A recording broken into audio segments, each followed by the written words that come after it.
Қазақстан Республикасының азық-түлік қауіпсіздігі бұл мықты мемлекетті қалыптастыру, оның экономикалық өсуі мен дамуының жетістігінің дамуы және елдің ұлттық қауіпсіздігін қамтамасыз етудің басты шарттары болып табылады.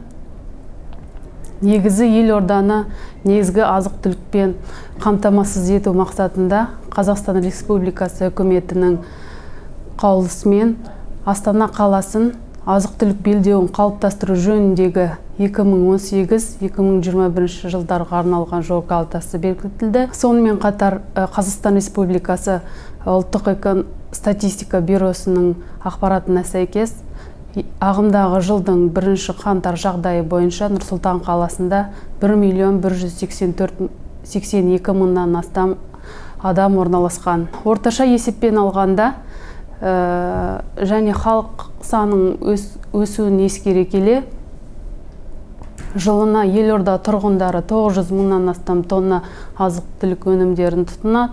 Сонымен қатар елордада негізгі азық-түліктің айлық қоры бар.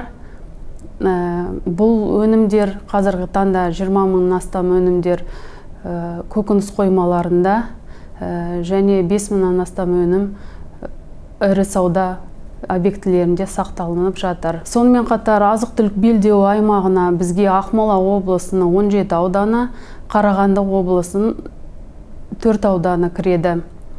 Елорда әкімшілік орталық болғандықтан мұнда өз өндірісі есебінен тек қана макарон, шұжық, ұн өнімдері, қалған өнімдер бізге азық-түлік белдеуінен және өңірлерден импорттан жеткізіледі. 2020 жылдың жылы осы азық-түлік белдеуінен 398.000 астам өнім жеткізілді. Оның ішінде негізінен бұл өнімдер шұжық, ет, көкөніс өнімдері. Сонымен қатар бұл өнімдер бізге елордаға оңтүстік өңірлерден, шет елдерден,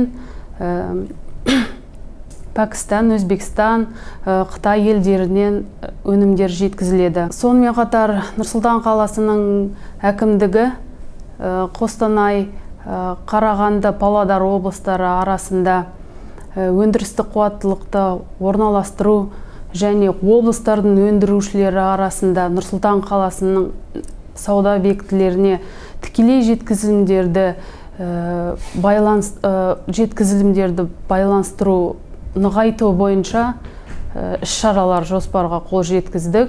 Бұл елорда нарығын сапалы және қолжетімді өніммен қанықтыруға мүмкіндік берді. Сонымен қатар тауар өндірушілердің осы өңірлердегі тауар өндірушілердің тізімі қалыптастырылды. Қазіргі таңда тікелей жеткізілімдерді сауда объектілеріне жеткізу үшін 80-нен астам кәсіпорын. Баға өсу процесіне және делдалдар тізбегін қысқарту мақсатында сонымен қатар әкімдікпен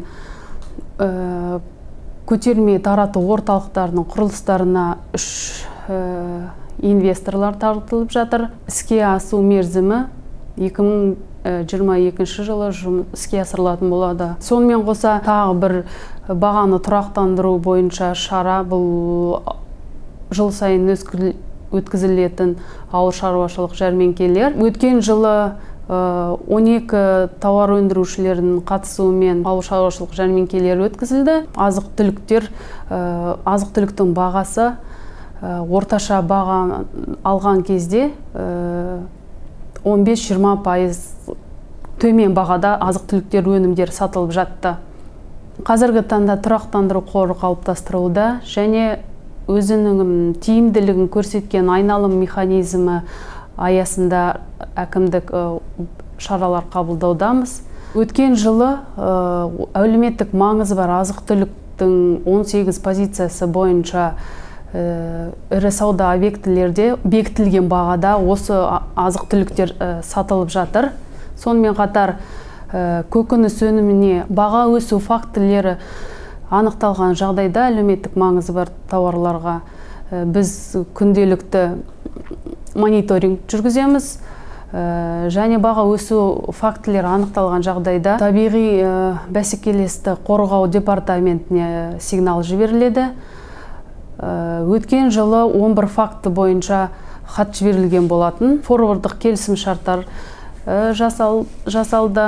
Мұнда қазіргі таңда 6 сауда объектісінде көкөніс өнімі ең төмендетілген бағада сатылынып жатыр.